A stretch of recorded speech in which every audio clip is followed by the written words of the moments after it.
আসসালামু আলাইকুম রহমতুল্লাহ।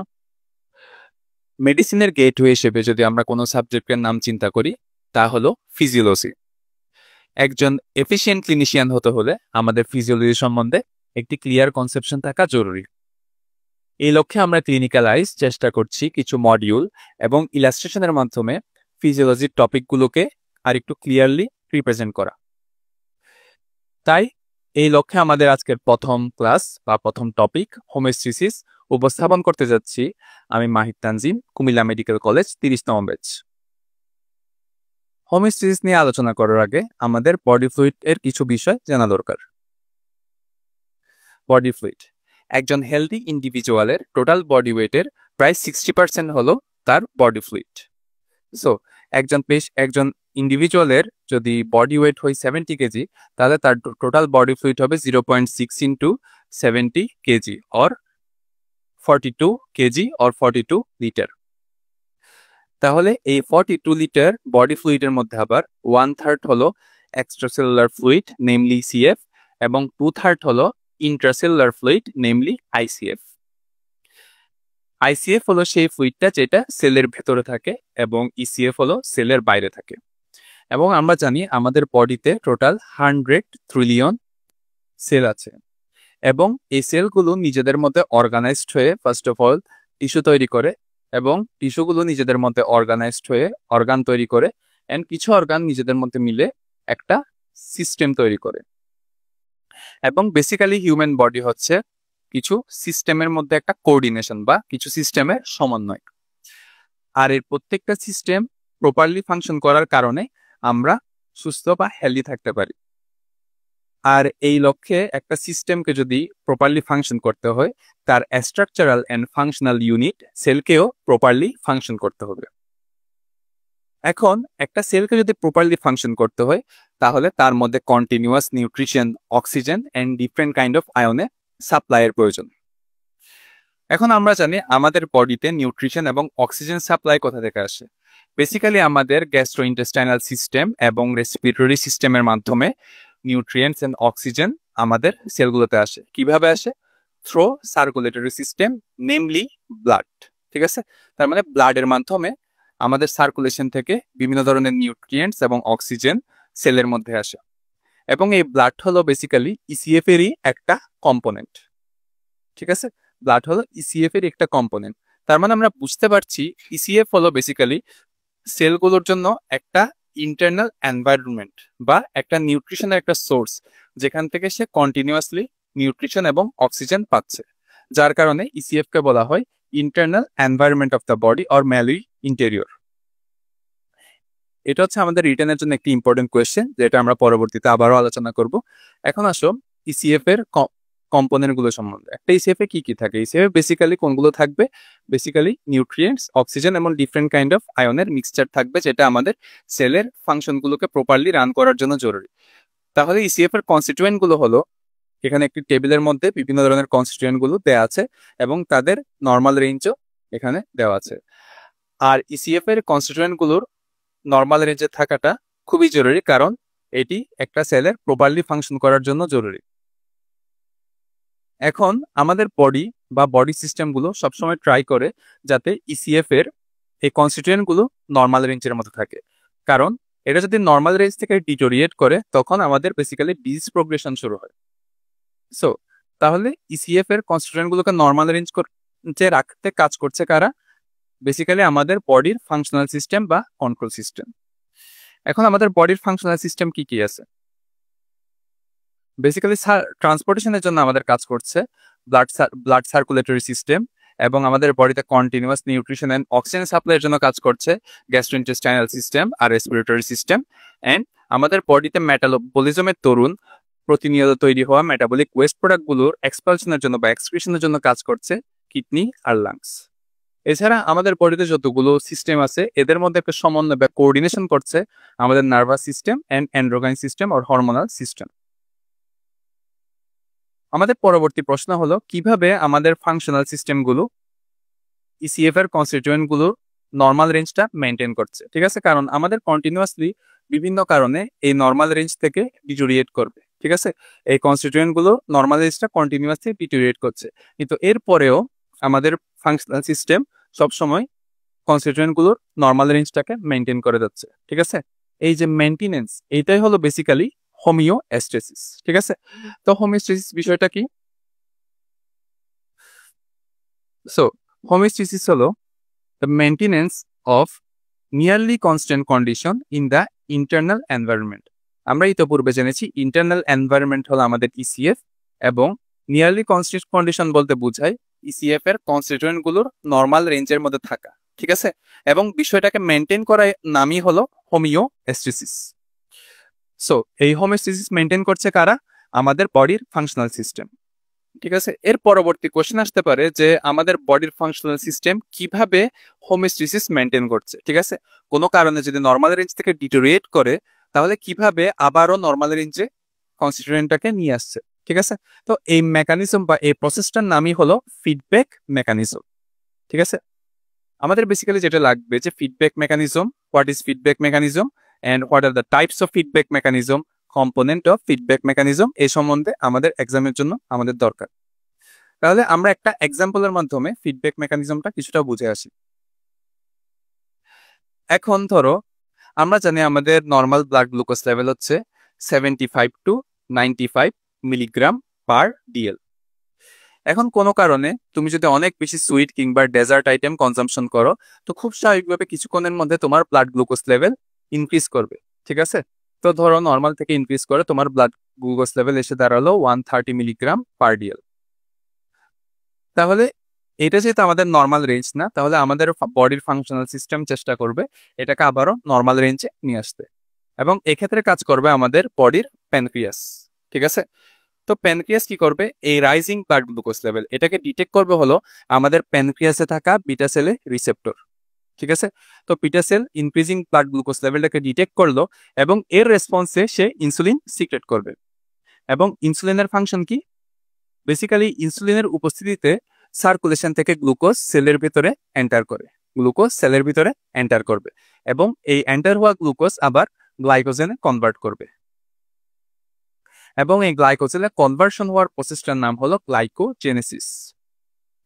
তো আলটিমেটলি আমরা কি দেখছি যে এখানে গ্লুকোজ লেভেল বেড়ে গিয়েছিল, এবং আমাদের কন্ট্রোল সিস্টেম কিছু প্রসিডিউরের মাধ্যমে জিনিসটাকে আবারও সেলের ভিতর নিয়ে যাবে, এবং আলটিমেটলি সার্কুলেশনে ব্লাড গ্লুকোজ লেভেলটা কমে গিয়ে নর্মাল রেঞ্জে চলে আসবে, এবং এইটা হলো হোমিওস্ট্যাসিস।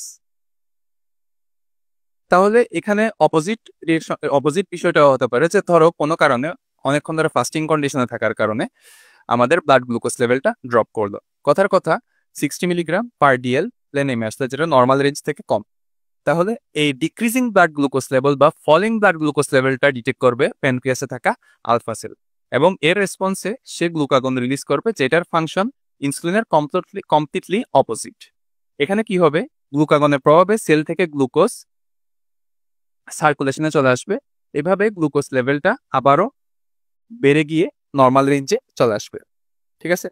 তাহলে এভাবে হচ্ছে আমাদের কন্ট্রোল সিস্টেম, এখানে ক্ষেত্রে প্যানক্রিয়াস আমাদের বডির মধ্যে ব্লাড গ্লুকোজ লেভেলটাকে রেগুলেট করছে, যে একটা নর্মাল রেঞ্জের মধ্যে মেনটেন করছে, এবং আলটিমেটলি হোমিওস্ট্যাসিসটা মেনটেন করছে। তো এই প্রসেসটার নামই হলো ফিডব্যাক মেকানিজম। এখন আমাদের যেটা লাগবে এটা হলো ফিডব্যাক মেকানিজমের কম্পোনেন্ট কি কি। আমরা অলরেডি এখান থেকে দেখতে পাচ্ছি যে এক্ষেত্রে যে একটা রেসপন্স বা একটা ফিডব্যাক শুরু করলো, এটা কে শুরু করলো? Change in blood glucose level. Change in blood glucose level, blood glucose level rise হওয়া কিংবা ফল হওয়াটাই বেসিক্যালি একটা ফিডব্যাক মেকানিজমকে ইনিশিয়েট করছে, ঠিক আছে? তো এইটাই হচ্ছে এখানে স্টিমুলাসের কাজ করছে, ব্লাড গ্লুকোজ লেভেলটা স্টিমুলাসের কাজ করছে, এবং এই ব্লাড গ্লুকোজের যে চেঞ্জ এটাকে ডিটেক্ট করছে হচ্ছে বিটা সেল এবং আলফা সেলে থাকা কিছু রিসেপ্টর, এবং এর রেসপন্সে আমাদের কন্ট্রোল সিস্টেম মিনস প্যানক্রিয়াস একটা রেসপন্স শো করছে, ঠিক আছে? রেসপন্সটা কি? আইদার ইনসুলিন সিক্রেট করতেছে অথবা গ্লুকাগন সিক্রেট করতেছে, এবং যেটা কিছু প্রসিডিউরের মাধ্যমে আলটিমেটলি আমাদের ব্লাড গ্লুকোজ লেভেলটাকে আবারও নর্মাল রেঞ্জে নিয়ে আসছে। তার মানে একটা ফিডব্যাক মেকানিজমের কম্পোনেন্ট হলো একটা স্টিমুলাস, রিসেপ্টর, একটা কন্ট্রোল সেন্টার এবং তার এফেক্ট। তাহলে আমরা দেখে আসতে পারি the components of feedback mechanism, namely stimulus, receptor, control system and effector, ঠিক আছে? তো আমরা ইজিলি এখান থেকে এটা বুঝতে পারছি। আর ভেরিয়েবল বলতে বোঝায় স্টিমুলাসের variety, either glucose level increase হতে পারে অর ডিক্রিজ হতে পারে। এখন আসা আরেকটা গুরুত্বপূর্ণ জিনিস, তাহলে ফিডব্যাক মেকানিজমটা কি? তাহলে ফিডব্যাক মেকানিজমটা হলো বিশেষ করে একটা auto response. It is an auto response, তার মানে এটা অটোমেটিক্যালি শুরু হবে of a system to an impulse which is receive by that system. Previously আমরা দেখেছি যে এখানে ইম্পালসটা হলো গ্লুকোজ, ঠিক আছে, rising or decreasing glucose level, যেটাকে হচ্ছে ডিটেক্ট করছে একটা সিস্টেম, নাম হলো প্যানক্রিয়াস। তার মানে প্যানক্রিয়াস হচ্ছে এই সিস্টেম একটা ইম্পালসের প্রতি একটা অটো রেসপন্স শো করছে এবং এই ইম্পালসটা বেসিক্যালি সে নিজেই রিসিভ করছিল, ঠিক আছে। প্যানক্রিয়াসে থাকা আলফা সেল এবং বিটা সেলের রিসেপ্টরই মূলত এই ইম্পালসটাকে রিসিভ করছে এবং এটার প্রতি একটা অটো রেসপন্স শো করছে, and it is called feedback mechanism. এখন feedback mechanism basically two type, একটা হচ্ছে পজিটিভ ফিডব্যাক মেকানিজম আর একটা হলো নেগেটিভ ফিডব্যাক মেকানিজম। ইতিপূর্বে আমরা যেই এক্সাম্পলটা দেখেছি এটা হলো নেগেটিভ ফিডব্যাকের একটা এক্সাম্পল। বিষয়টা কিভাবে দেখো, এখানে যে স্টিমুলাসটা ছিল ইনিশিয়েটিং স্টিমুলাস, সেখানে ছিল rising of blood glucose level. তাহলে বডি এটাকে কিভাবে ফিডব্যাক করছে? By decreasing the blood glucose level. তার মানে গ্লুকোজ লেভেলটাকে কমিয়ে নিয়ে এসে আমরা ফিডব্যাক শো করছি, ঠিক আছে। তার মানে ইনিশিয়েটিং স্টিমুলাসের ঠিক অপোজিট বা নেগেটিভ কাজটা করছি, এবং এক্ষেত্রেও সেম, আমাদের ব্লাড গ্লুকোজ লেভেল ড্রপ করার কারণে বডি একটা ফিডব্যাক মেকানিজমের মাধ্যমে এটাকে আবারও নর্মাল রেঞ্জে কিংবা বাড়িয়ে নিয়ে আসছে, ঠিক আছে। তার মানে ইনিশিয়েটিং স্টিমুলাসের ঠিক অপোজিট রিয়েকশনটা বা নেগেটিভ রিয়েকশনটা এখানে আমরা পেয়েছি, যার কারণে এই প্রসিডিউরটাকে বলা হয় নেগেটিভ ফিডব্যাক মেকানিজম। এখন আমাদের বডির ম্যাক্সিমাম সিস্টেমে বেসিক্যালি নেগেটিভ ফিডব্যাক মেকানিজমের মাধ্যমে কাজ করে। এছাড়াও আমাদের বডিতে কিছু ক্ষেত্রে পজিটিভ ফিডব্যাক মেকানিজমও দেখা যায়। এর একটি গুরুত্বপূর্ণ এক্সাম্পল হলো পার্চুরেশন বা চাইল্ড বার্থ প্রসেস। এখন আমরা জানি during child birth basically mother ওম থেকে হচ্ছে বাচ্চাটা বাইরে এক্সপালশন হবে, ঠিক আছে। এক্ষেত্রে মাদারের থাকা জরায়ু বা ইউটেরাসের কন্ট্রাকশন হওয়াটা খুবই জরুরি।